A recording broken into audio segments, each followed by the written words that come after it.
Assalamualaikum warahmatullahi wabarakatuh. Dari mahasiswa kuliah pengantar filsafat ilmu dimanapun saudara berada, pada kesempatan ini saya akan mereview kembali materi pertama pada mata kuliah kita pengantar filsafat ilmu, yaitu tentang apakah filsafat ilmu mencakup pengertian ruang lingkup dan bapak filsafat ilmu modern dan bagaimana filsafat ilmu dalam pemahaman yang sederhana, dan yang selanjutnya manfaat dan benefit dari mempelajari filsafat ilmu pada perkuliahan kita di jurusan sejarah.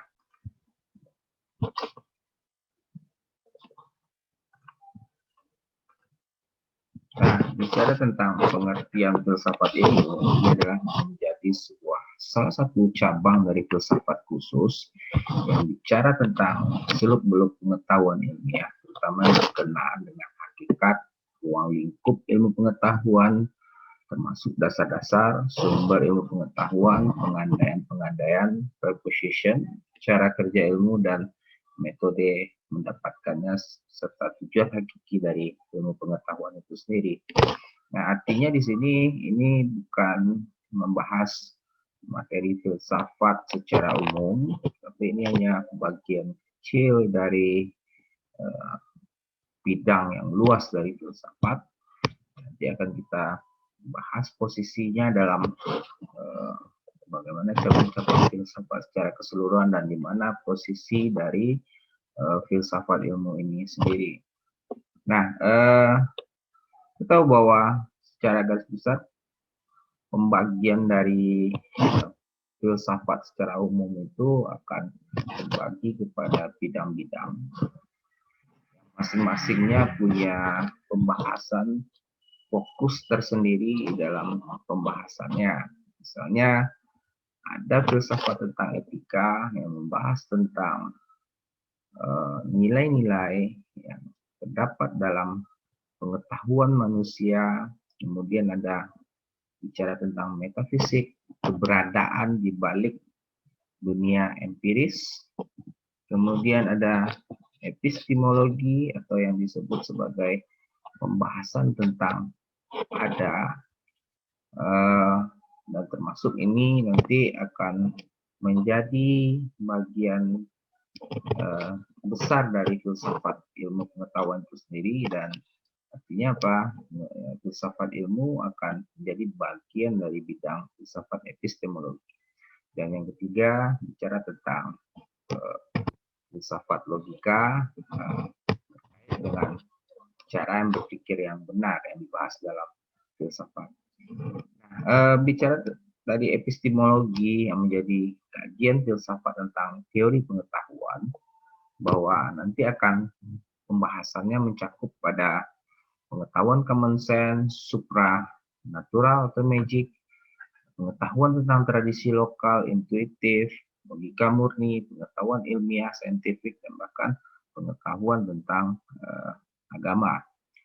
Nah, ini cabang besar dari epistemologi, dan nanti juga ada dalam bagian filsafat khusus di bidang ilmu pengetahuan, masing-masingnya ada nanti filsafat dari ilmu alam dan filsafat dari ilmu sosial.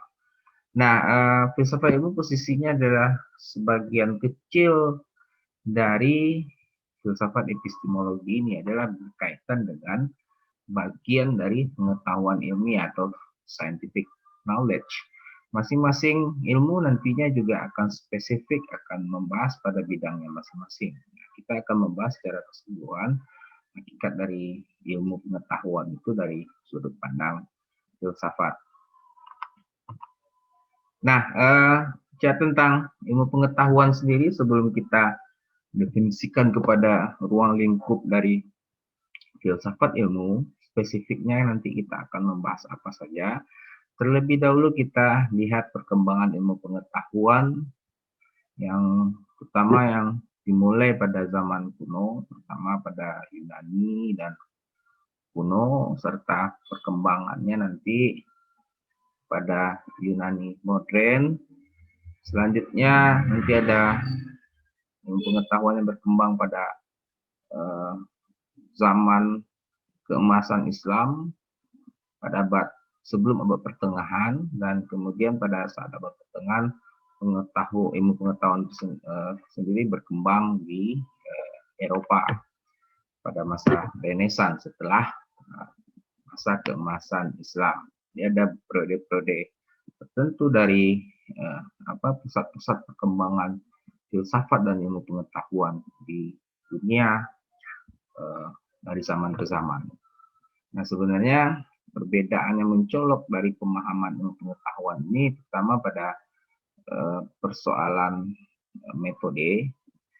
Nah, perdebatan yang sangat menjadi pusat perhatian dalam ilmu pengetahuan terkait pada zaman kuno, terutama pada metode keilmuan ketika berkembang filsafat, tapi juga berkembang ilmu pengetahuan, misalnya seperti apa yang disampaikan oleh Aristoteles tentang silogisme, penarikan kesimpulan, terutama pada penarikan kesimpulan dari premis mayor dan minor. Nah, pada perkembangan Renaissance, pola Aristoteles itu dikritik. Intinya pada zaman Renaissance dengan adanya lahirnya pemahaman baru tentang ilmu pengetahuan, terutama berkaitan dengan scientific method atau metode ilmu pengetahuan pada zaman Renaissance, yang dikenal dengan pelopornya adalah Francis Bacon dengan karyanya Novum Organum Scientiarum. Nah, ini merupakan bantahan kritikan dari pola yang sebelumnya lazim digunakan dalam ilmu pengetahuan dalam mencari sesuai dengan silogisme yang dikembangkan oleh Aristoteles. Francis Bacon ini mengeluarkan risalah tentang logika dan silogisme yang sebelumnya berkembang sejak Aristoteles, dan dalam buku ini dijelaskan sebuah sistem logika yang ia yakini sebagai sistem yang lebih baik dari metode lama silogisme. Metode yang kemudian dikenal sebagai metode Bacon atau Baconian method. Bagi Bacon sendiri, di sana akan mencari esensi dari sesuatu proses sederhana dari reduksi, penarikan kesimpulan, dan praktek pembuktian melalui induksi. Nah, ini yang penting bahwa intinya dalam penarikan kesimpulan harus menurut sampaikan Bacon seperti lazimnya dalam perkembangannya saat ini, pengambilan kesimpulan dalam yang dihasilkan dalam ilmu pengetahuan harus melalui bukti-bukti induksi yang diperoleh secara empiris dari pengalaman. Nah, sederhananya saat ini pengetahuan ilmu ilmiah atau ilmu pengetahuan tersebut bisa dihasilkan oleh ilmuwan-ilmuwan melalui adanya pembuktian terhadap fakta-fakta yang baik itu ditemukan melalui cara observasi langsung ke lapangan atau melalui pembuktian melalui dokumen. Misalnya salah satu yang digunakan dalam pengumpulan data dalam sejarah dan termasuk juga mewawancarai subjek dari penelitian. Nah, apa yang menjadi ruang lingkup filsafat ilmu itu? Nah, kita tahu bahwa ilmu pengetahuan, apapun disiplin ilmu yang terdapat dalam ilmu pengetahuan, masuk dalam ilmu alam, sosial, dan humaniora, apapun ilmu pengetahuan itu mempunyai 3 syarat. Maka kita sebut sebagai sebuah disiplin ilmu, seperti halnya sejarah mempunyai 3 kajian ini. Apa itu? Yaitu tentang ontologi, epistemologi, dan aksiologi. Seluruh disiplin ilmu mempunyai ini. Dan yang membedakan antar disiplin ilmu satu dan ilmu lainnya terletak pada 3 hal ini. Ontologi bicara tentang objek kajian secara sederhana, tapi lebih luasnya itu bicara tentang apa yang ada dalam tanda petik ada yang dikaji dalam ilmu pengetahuan. Misalnya, ilmu sejarah yang disebut ada itu adalah peristiwa masa lalu yang membawa perubahan. Tidak semua masa lalu, tapi ada kriteria-kriteria tertentu yang menjadi bidang kajian dari suatu ilmu. Begitu juga dengan epistemologi, mengkaji tentang bagaimana langkah kerja untuk memperoleh ilmu pengetahuan. Dan ketika ilmu pengetahuan diperoleh, maka ada bidang ketiga aksiologi adalah nilai guna. Nah, masing-masing ilmu pengetahuan apapun disiplinnya mempunyai 3 hal. Nah, ini bagian dari ilmu pengetahuan secara keseluruhan. Nah, kajian filsafat ilmu dari ilmu pengetahuan yang ada apapun rumpunnya secara keseluruhan dikaji dalam ruang lingkup filsafat ilmu, yaitu hakikat dari ilmu pengetahuan itu sendiri. Hakikat dari ontologi, hakikat dari epistemologi, dan hakikat dari aksiologi. Nah, kalau kita lihat dalam kajian pembahasan materi kita selanjutnya, kita akan bicarakan tentang hakikat yang ketiga ini. Bicara tentang hakikat dari ontologi, ada, being, dan epistemologi, metode-metodologi dalam ilmu pengetahuan, serta apa nilai guna dalam ilmu pengetahuan tersebut.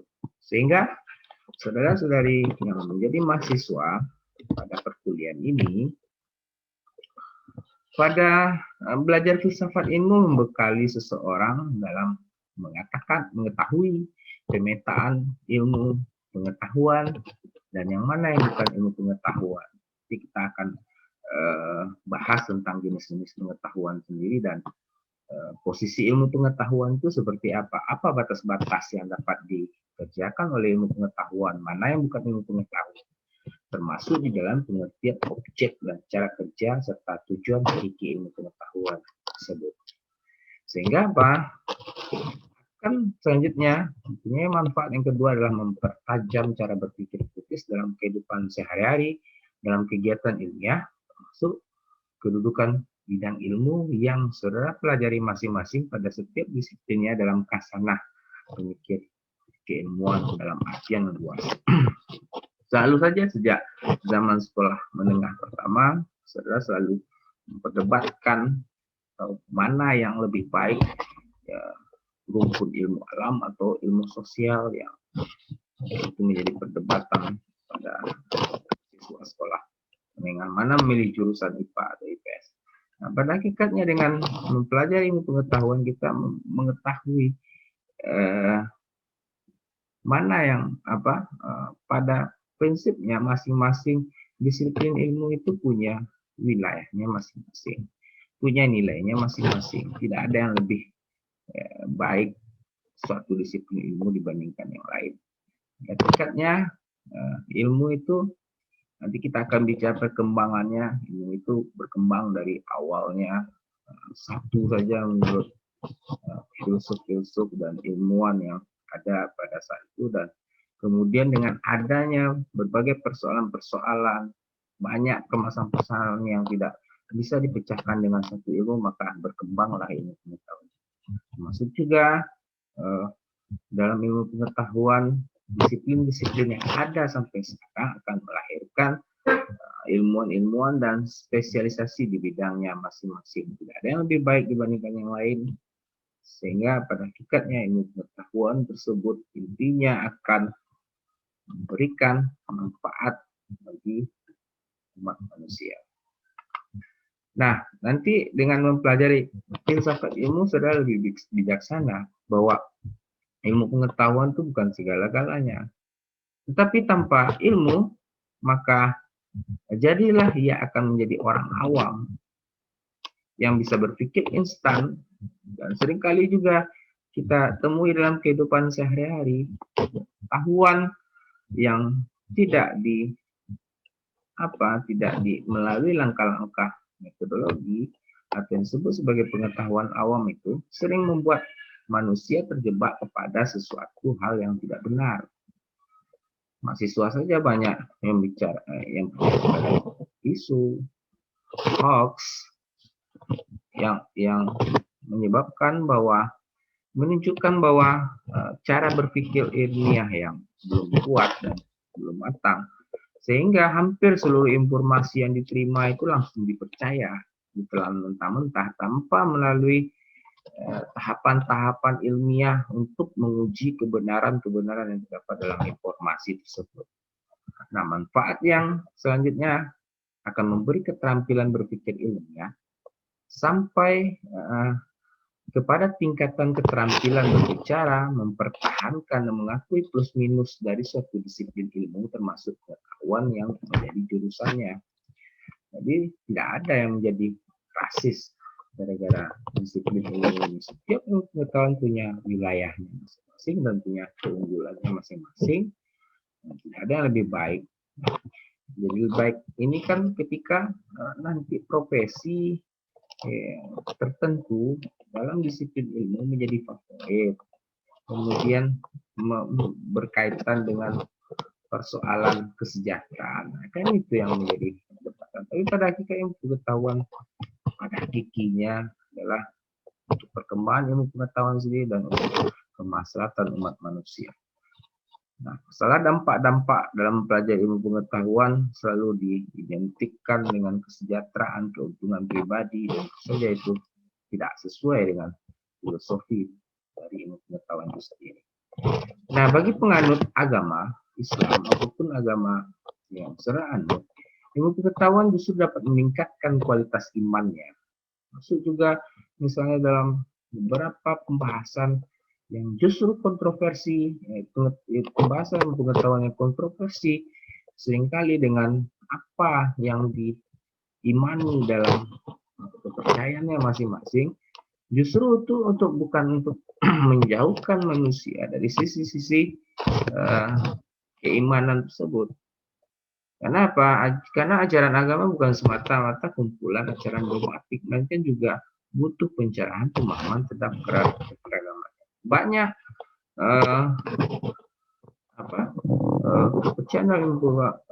kepercayaan, keimanan dalam suatu agama satu persatu ketika kebenaran ilahiyah berasal dari Tuhan terungkap satu persatu melalui metode keilmuan, justru membuat kita semakin percaya. Tapi ketika ada misalnya hal yang kita pelajari dalam agama belum terjawab dalam ilmu pengetahuan secara empiris dan rasionalnya, justru itu menunjukkan adanya keterbatasan dari akal pikiran manusia. Nah, ini justru akan meningkatkan keimanan kita bahwa manusia adalah makhluk yang punya keterbatasan, tapi sekaligus mempunyai potensi untuk mengembangkan akal pikirannya untuk memahami persoalan-persoalan yang terjadi di dalam lingkungannya. Nah, selanjutnya ada yang lebih penting, tidak tertulis di sini adalah dengan mempelajari filsafat ilmu pengetahuan, saudara lebih menghargai ilmu pengetahuan itu sendiri. Dengan ketika menjadi ilmuwan, orang yang mempelajari ilmu pengetahuan ilmiah, menjunjung etika ilmu pengetahuan. Banyak mahasiswa, kalangan akademisi yang justru ketika mempelajari ilmu pengetahuan melanggar etika dalam ilmu pengetahuan sendiri. Secara sederhananya, banyak yang mencontek, melakukan plagiat. Padahal kita tahu bahwa mempelajari ilmu pengetahuan ada prosedur-prosedur sistematis atau yang kita sebut sebagai metodologi dalam mempelajari ilmu pengetahuan. Nah, ketika melakukan pelanggaran etika berarti kita tidak menghargai bahwa kebenaran yang diperoleh dalam ilmu pengetahuan harus melalui tahapan-tahapan.